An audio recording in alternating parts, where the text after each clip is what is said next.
47,000 ఉద్యోగాలు ఇచ్చినాం అక్కడ. సంక్రాంతి అనగానే తమిళలో ఎక్కడ లేని ఉత్సాహం వచ్చేస్తుంది. తరతరాలుగా వస్తున్న సంప్రదాయ క్రీడ జల్లికట్టులో పాల్గొనడానికి యువత ఉత్సాహంతో ఉరకలేస్తుంది. ప్రాణాలను పణంగా పెట్టి మరీ పోట్లగిత్తల పొగరు అణచడానికి తొడగొట్టి కథనరంలోకి దూకుతారు.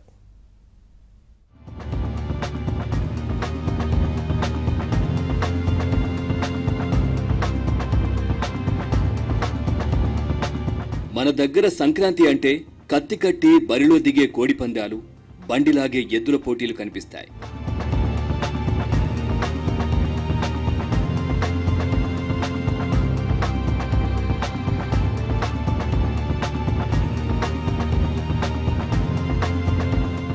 కానీ తమిళనాడులో పొంగల్ సందర్భంగా కనిపించే దంగలే జల్లికట్టు. వేగంగా దూసుకువచ్చే ఎద్దులను నిలువరించి కొమ్ములను వంచి లొంగదీసుకునేందుకు పోటీ పడే సాహస క్రీడ ఇది.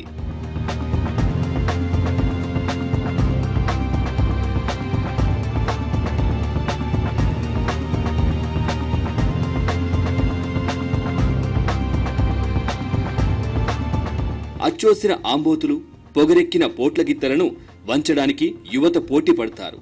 మదించిన ఎద్దుతో అదే స్థాయిలో ఆవేశాన్ని ప్రదర్శిస్తూ ఢీ అంటే ఢీ అంటారు. ప్రాణాలకు తెగించి నువ్వా నేనా అన్న రీతిలో బరిలోకి దూకుతారు.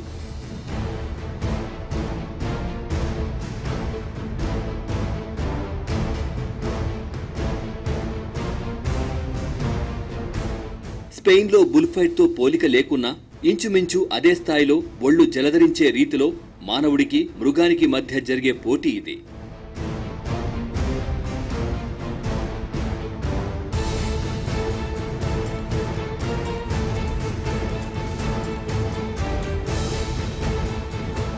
ఈ ప్రమాదకర సమరాన్ని చూడ్డానికి వచ్చే జనం ఈలలు కేకలతో బరిలో దిగిన యువకులను మరింతగా ప్రోత్సహిస్తారు.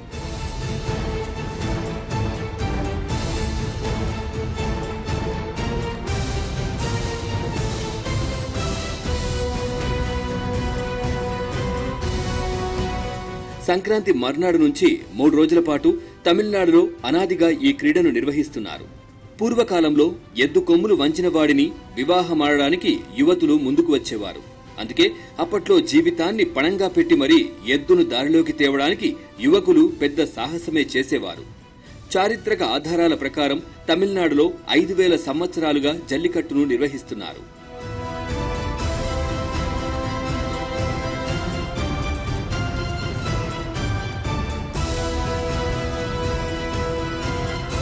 జల్లికట్టులో పాల్గొనే ఎద్దుకు దూడగా ఉండగానే ప్రత్యేకంగా శిక్షణ ఇస్తారు. పదును తేలిన కొమ్ములతో తనను వంచడానికి వచ్చే వారిని విసిరేసేలా ఈ శిక్షణ ఉంటుంది.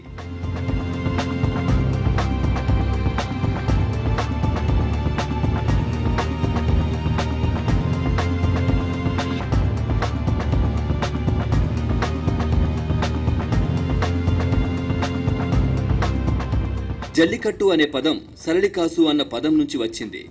సరళికాసు అంటే నాణాల మూట అని అర్థం. ఎద్దుల కొమ్ములకు నాణాల మూటల్ని కడతారు. ఆ ఎద్దు కొమ్ముల్ని వంచిన మొనగాడికి ఆ నాణాల మూట దక్కుతుంది.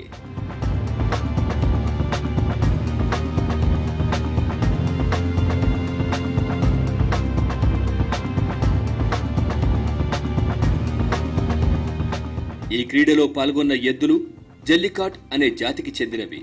ఈ ఎద్దులకు సహజంగానే పోరాడే గుణం ఉంటుంది. దానికి తోడు శిక్షణ కూడా ఇస్తారు. ఇంకేముంది, కథన రంగంలోకి ఆ ఎద్దులు దూకాయంటే ఎలాంటి సాహసికైనా ఒళ్ళు జలధరించాల్సిందే. ఎంతటి వీరుడికైనా ముచ్చెమటలు పొయ్యాల్సిందే. అలాంటి పోట్లగిత్తల మూకుకి తాడు వేయడం అంటే ఆషామాషీ కాదు. అందుకే ప్రతి ఏడాది జల్లికట్టులో వందల సంఖ్యలో యువకులు గాయపడుతూ ఉంటారు. చాలా మంది ప్రాణాలు కోల్పోయిన సందర్భాలు ఉన్నాయి.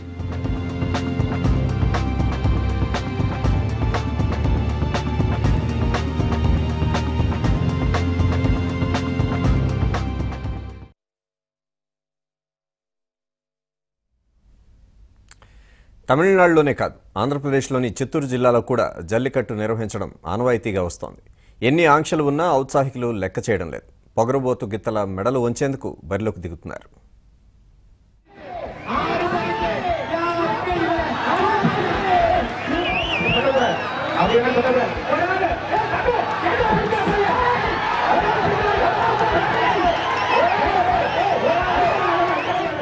తమిళనాడు సంప్రదాయ క్రీడ జల్లికట్టుతో ఏపీలోని చిత్తూరు జిల్లా వాసులకు అనుబంధం ఉంది. సరిహద్దు జిల్లా అవడంతో తమిళ సంస్కృతి సంప్రదాయాల ప్రభావం ఇక్కడ ఎక్కువే.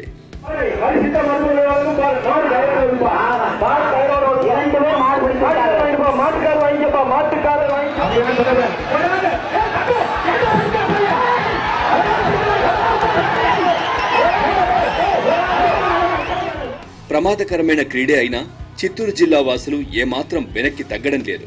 సంక్రాంతికి కోస్తా జిల్లాల్లో కోడి పందాల్లాగానే ఇక్కడ ఎడ్ల పందాలకు అంత క్రేజ్ ఉంది. అందుకే ఈ క్రీడలపై హైకోర్టులు, పోలీసులు ఆంక్షలు విధిస్తున్నా జనం లెక్క చేయడం లేదు.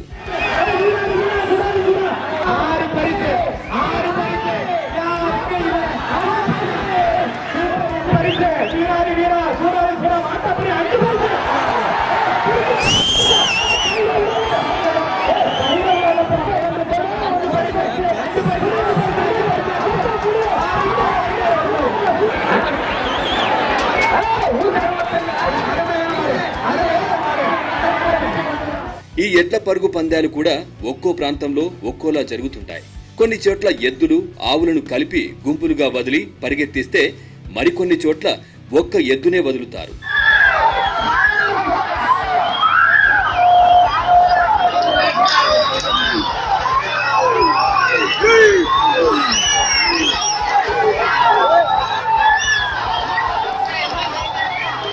పోటీలో ఎద్దు కొమ్ములకు కట్టిన కానుకల్ని తీసుకునేందుకు, వాటి మూపురాల్ని పట్టుకుని నిలువరించేందుకు యువకులు పోటీ పడతారు.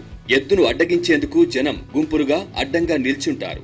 ఆ సమయంలో ఎడ్లు జనం మీదకు దూసుకొచ్చి తిరగబడతాయి. జల్లికట్టును చిత్తూరు జిల్లా వాసులు కౌ ఫైట్ గా పిలుస్తుంటారు.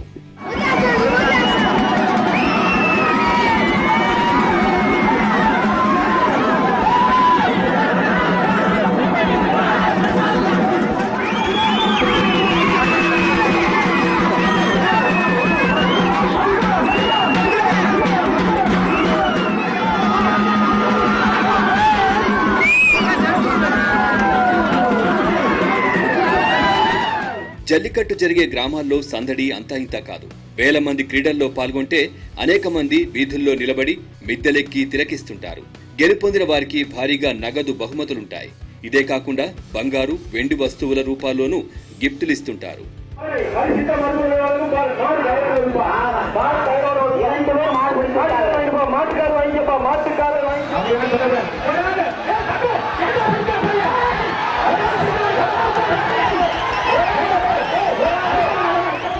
తమిళనాడులో చాలా చోట్ల జల్లికట్టు సాగుతుంది.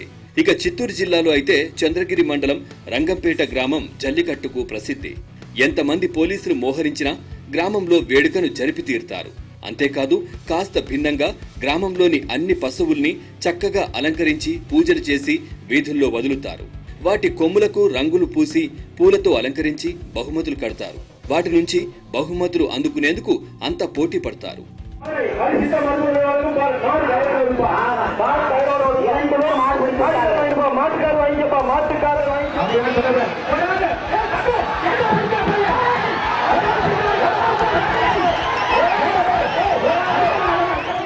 రంగంపేటతో పాటు జిల్లాలోని పలు చోట్ల కూడా జల్లికట్టు ఉత్సవాలు జరుగుతుంటాయి. చంద్రగిరి మండలంలోని అనుపల్లి, పుల్లయ్యగారిపల్లె, వెదురుకుప్పంలోని బ్రాహ్మణపల్లి ఈ క్రీడలకు ప్రసిద్ధి చెందాయి.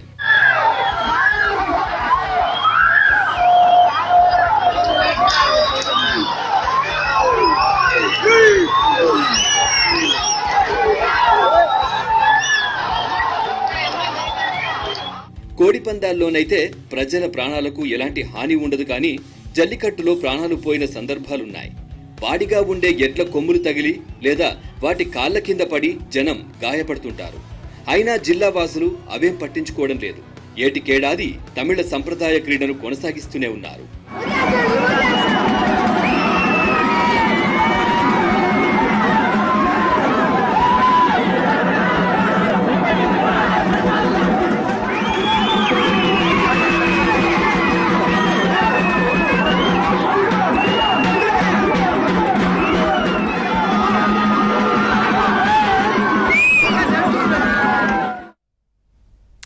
జల్లికట్టుపై జంతు ప్రేమికులు చాలా రోజుల నుంచి ఆందోళనలు చేస్తున్నారు. ఈ క్రీడను నిషేధించాలని డిమాండ్లు చేస్తున్నారు. ఈ వ్యవహారం సుప్రీంకోర్టు వరకు వెళ్ళింది.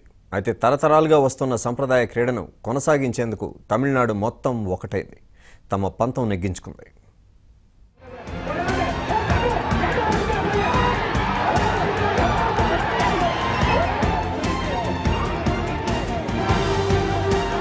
జల్లికట్టు అత్యంత ప్రమాదకరమైన ఆట.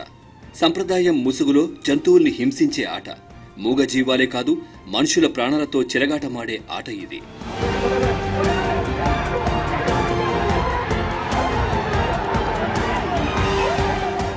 జల్లికట్టులో ఎద్దుల్ని బాగా రెచ్చగొట్టి మైదానంలోకి వదులుతారు. దీంతో ఎద్దులు చిందులు వేస్తూ పరిగెడతాయి. అలా ఇష్టారాజ్యం పరుగులు పెట్టే ఎద్దుల్ని ఢీకొట్టడం అంత ఆషామాషీ వ్యవహారం ఏమీ కాదు. ఎద్దుతో చివరి వరకు పోరాడాలంటే తెగింపు కావాలి. ఆ ఎద్దును ఎదుర్కొనేందుకు కొందరు కాస్త మందేసి మరీ రంగంలోకి దిగుతుంటారు.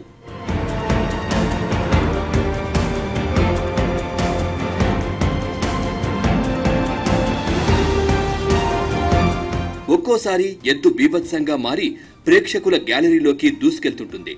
అప్పుడు పాల్గొనేవారికే కాదు, చూసేవారి ప్రాణాలకు గ్యారంటీ ఉండదు. అందుకే జల్లికట్లు కారణంగా తమిళనాడులో గాయపడుతున్న వారి సంఖ్య ఏడాదికేడాది పెరుగుతూనే ఉంది.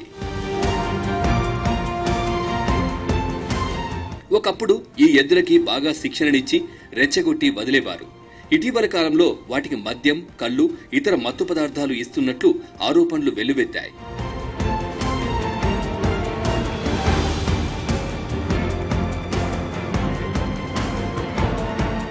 అసలే ఎద్దు, ఆ పైన మద్యమిస్తే ఇక చెప్పేదేముంది? అది రెచ్చిపోతోంది. పదునైన కొమ్ములు విసురుతూ మీదకు దూసుకొస్తుంది. ఇలా ఆట మొదలయ్యాక ఏం జరుగుతుందో ఎవరూ ఊహించలేరు.